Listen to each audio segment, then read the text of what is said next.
We have been discussing in great lengths about classification, and you might have noticed that we were dealing with the historical aspects till now. We were clearing a few topics and few things in our mind about the living world, but at the same time we were seeing it in a chronological sequence, that is, historical aspects were considered. Now, when we see historical aspects in some field of discovery and some field of science, it is like in the field of classification you can draw a parallel with the everyday activity of arranging a pile of books. Now, supposedly those books are to be arranged in your room and you are given the charge of that arrangement. What you would do, you would try first hand arrangement, it might not suit you, then you would try another arrangement, that would also not be much suitable, and finally you would come to one such arrangement of books, the pattern you would arrange your books into, that would suit you the most, that would be most satisfactory, and you would not want to change it because it would be the most suitable one for you as per the requirements and as per the available books. Now, coming back to the classification, same example, that you have a diversity of organisms, there is plethora of organisms, and what you have to do, you have to arrange them in such a pattern so that whenever a study is to be conducted, it is easier for the one who is studying and it is easier for the other person who has studied and has to put the data in a given field. It is easier for both of them to access some information. So, basically we have discussed what classification is all about. Now, the point was coming to that arrangement which was most suited one. Now, we have the same thing in the classification as well. We see that there was two kingdom classification, then there came the artificial classification, then there were pioneers who started classifying organisms, living organisms into certain fields, and compartmentalization was done. Now, what was the one classification system that certain authors and the entire systematics world it came to that was considered as most satisfactory? It was the 5 kingdom classification. Now, what was 5 kingdom classification? Name suggested that you will have the classification where you will have broad 5 categories by the name of kingdoms. So, we have 5 kingdom classification which replaced the earlier classifications of 2 kingdom and 3 kingdoms. Now, this 5 kingdom classification, it was given by somebody. We have to remember the name of the scientist. The scientist was R.H. Whitaker. First thing that comes for cramming thing, it was this person. You need to pardon me for spelling mistakes, if any I do in these proper nouns. The mistakes won't be done in the case of other terminologies, but in case of proper nouns they can be excluded. This person in 1969, he gave the 5 kingdom classification. Now, the first and foremost point in his kingdom classification was that what was the basis of this classification? So, what you have to remember is there were cytological evidences. Now, when I say cytological evidences, this is an English word, this can be broken down and understood. Cyto stands for cell. So, the earlier classifications, while they dealt with morphological characters, they were artificial in their approach. This kingdom classification took into account the structure of cell, the various components of the cell which are present, the similarities and dissimilarities were taken into account, and cytological evidences became the basis of this 5 kingdom classification. Now, coming to the main content of this classification, there are 5 kingdoms. We will get to know how they are classified, what are the bases, what are the characteristic features of each kingdom in subsequent lessons. But for now, what we have to see is a broad view, and that gives us 5 kingdoms. The first kingdom is named as Monera. The second one is Protista. Third is fungi, fourth one is plantae, and fifth one is animalia. Now, the series in which they are arranged, if I have to go in descending order or ascending order, I will take ascending order over here.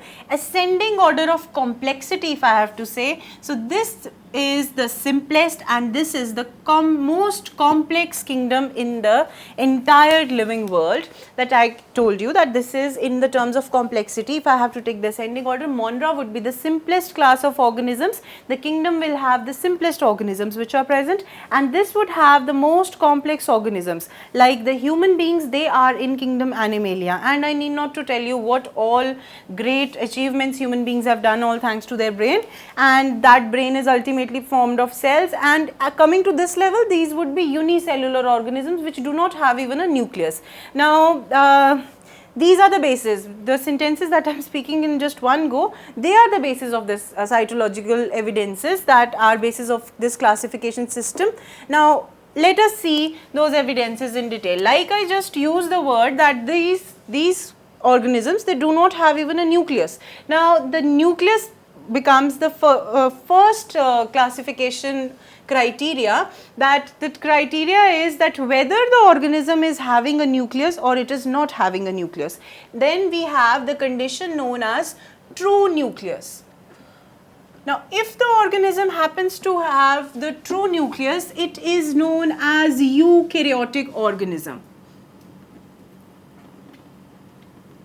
Those who know about it, it's good. Those who don't know about it, I'll let you know. Make yourself quite relaxed. These are nothing. These terms can be broken down into small parts and understood. Now there is a term known as eukaryotic if the cell or the organism is in possession of a true nucleus. If it happens that there is no true nucleus, that is the condition where the true nucleus is absent, then the organism is known as prokaryotic. Now for remembering purpose, we need to understand what these terms are so that you don't forget it. Eu means true. I am going to break this word. Eu means true, and whenever the word karyon is used for nucleus. So if I break this word, that is true nucleus. So all the eukaryotic organisms, they have true nucleus. Now let's break this as well. Karyon would be nucleus again. And what about pro? Pro is an English word, you know that, which means something. He is a pro because he started practicing 1 year earlier for the game. He became a pro because something came in the beginning. The thing which is simple and that which comes in the beginning, or in the simplest way we can say what is old. So this is not true nucleus, this is old nucleus. So this is the old form of nucleus which could be present. Now because we live in a modern world where we cannot just ignore the evolution process, so this arrangement also takes into account phylogenetic evolutionary classification that shows that these prokaryotic organisms were the first which were to be which came to inhabit the earth or which were formed on the earth. That for that you need to understand evolution. Now over here we have prokaryotic and eukaryotic organisms. Now let us see in this 5 kingdom, except for Monera, all the other 4 kingdoms, they are eukaryotic. So the first characteristic feature of kingdom Monera is that they are eukaryotic in nature. Sorry, pardon me, they are prokaryotic. Rest all are eukaryotic. That means they will not have a true nucleus. We have a clear-cut description of how prokaryotic cell differs from eukaryotic cell, that it will not have true nucleus, it will not have membrane-bound organelles, it will not have, it will have a nucleoid in place of nucleus. So that is the simplest classification for prokaryotic and eukaryotic cells. Now this was the first classification criteria. Coming to the second classification criteria, one is nucleus. Nucleus is the central organelle, or you can say it is the parliament. As the parliament runs the country, cell is run by the parliament of nucleus, just a parallel I am giving you. Next is again, you see, supposedly this is a cell of any organism. We have a nucleus present. We discussed about nucleus. Now we have to discuss about the cell envelope structure or the cell wall. First one is nucleus. Second one would be cell wall. So the second criteria for classification is the cell wall. Now these monrons, they have very complex cell wall that is made up of peptidoglycan. These protista, this protista kingdom is going to surprise you a bit when we study about it. These rest all the kingdoms have different types of cell walls. Their cell walls vary, and according to the cell wall and according to the nucleus, we put the organism in their respective kingdoms. Now this protista, the cell wall can vary. The cell wall could be present or it could be absent. In case of fungi, the cell wall is made up of chitin. Okay, or pectin could be present. Then we have plantae. The cell wall is made up of cellulose. These both are carbohydrates. And in case of Animalia, the characteristic feature is that no animal cell will have a cell wall. There won't be a cell wall for any animal cell. So Animalia, the cell wall is absent. One thing, in plantae, cellulose cell wall would always be present. In case of fungi, it could be chitin or it could be any complex, it varies, the complex carbohydrates which are formed, the polysaccharides. In case of protista, the cell wall could be present, which would be of these classes only. And in case of monera, there is a proper cell envelope, because it is a prokaryotic cell that we study in detail. They have a cell envelope. We are not going to get into the depth of prokaryotic and eukaryotic cellular structure because that is part of cytology. We are just going to remember the facts that how, on basis of what characters the classification was made. So this is the basic classification, cytological classification. Now next thing that we take into account is the mode of nutrition. Now nutrition is very important. So the mode of nutrition is another important factor. Firstly, we dealt with cytological ones.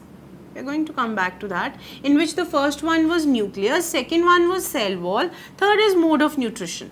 Now let's see the mode of nutrition. These monrons, they could be autotrophic, they could be heterotrophic. Now what are these terms? You know, autotrophic are those organisms which make their own food. They are not dependent for food on other organisms, and it is not as you people, some of you would be dependent upon your mothers for food. That is not, that is cooking food. I am talking about formation of food, the process of photosynthesis. That could be chemosynthetic or it could be photosynthetic. So those organisms which make their own food are known as autotrophic, while those which consume the food made by autotrophic ones are known as heterotrophic. Okay, and we have types of nutrition as well, because we are dealing with nutrition. We have types as well. Now the types are, one is parasitic, other is saprophytic, and last one is that we have to talk about, that is holozoic.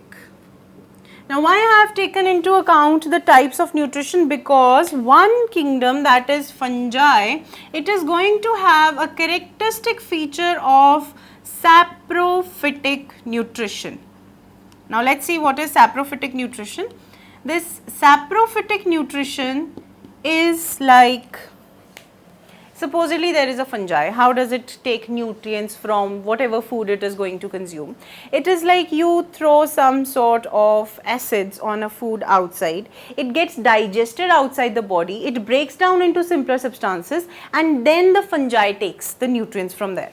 In other case, what happens? Let's take our example. We eat food. We consume it through our mouth, it gets digested in our alimentary canal. The digestion takes place inside our body, and then the egestion process takes place. That form of nutrition where the food is ingested, that is taken inside the body, that is known as holozoic nutrition. And in the case of saprophytic nutrition, whatever digestion was to take place inside the body, that digestion takes place outside. Alright, supposedly you have to consume an apple. What you do is the apple it forms a bolus inside your mouth, then it gives the nutrients in your stomach. Whatever is to be done inside the stomach and intestine, supposedly you throw an enzyme on it and it gets digested, that same food it gets digested and then you consume it. That process is saprophytic nutrition. And in case of fungi, fungi are exclusively saprophytic in their nature. They just consume the food, whatever is present for them, that is dead and decaying often. They consume the entire food from the substratum by this saprophytic nutrition. Parasitic nutrition, you know, somebody else makes the food, it's broken down, the best way of food is procured and then the parasite consumes it. So we have three types of nutrition. In case of autotrophic nutrition, again the formation would be inside the body and consumption would also be inside the body, and the digestion process would take place though. But you have two types of nutrition, and autotrophic is simply, we can divide it into photosynthetic and we can divide it into chemosynthetic. Alright, supposedly food is made by using the energy of sun, then it would be photosynthetic nutrition that autotrophs are doing. In the case the sun's energy is not utilized and instead chemicals are used, that means the chemical bond energy is used for formation of ATP or the food henceforth, that formation of food would be chemosynthetic. In case of heterotrophic, we have three types of nutrition. First would be parasitic, then would be saprophytic, and third one would be holozoic. Parasitic would be depending on somebody for food completely. Saprophytic would be digesting the food outside by some enzymes, and holozoic would be consumption of the food inside the body and then digestion inside. Now let us see which one fits in which kingdom. As I told you, saprophytic is exclusive for fungi. Others could also be saprophytic, but fungi is saprophytic, is having saprophytic mode of nutrition. Next is Monera. Monerans could be autotrophic, they could be chemosynthetic, they could be parasitic, they could be holozoic, they could be saprophytic. Now you know why? Because Monera includes bacteria and there are umpteen number of bacteria which are present even around this air, in your hands, your laptop which you are using, your whatever gadgets you are using, there are numerous bacteria which are present and everybody is having a diverse nutrition mechanism. Now coming to Protista, Protista is not itself a kingdom. Protista has a characteristic classification feature which distinguishes it from the other kingdoms is that all the unicellular, please pay attention, all the unicellular eukaryotic organisms are going to be kept in kingdom Protista. Now supposedly we have a unicellular fungi. I am talking about yeast supposedly. The yeast that is unicellular would be a part of kingdom Protista. Alright. Supposedly we have a plant which is unicellular again, that is it is having a cellulose cell wall, it is having a nucleus, it is having autotrophic nutrition and other characteristics which are ample for get classified into plantae, but it is unicellular, so I can place it in kingdom Protista. It has been placed in kingdom Protista. For example, we have an algae that is Chlamydomonas that is unicellular. It would be placed in Protista just because it is eukaryotic and unicellular. And last one is Animalia. Supposedly I am talking about amoeba. Amoeba is unicellular. It is not having a cell wall. It is eukaryotic, so that amoeba would go into Protista again. So for understanding Protista, which I told you is a peculiar kingdom which does not have boundaries.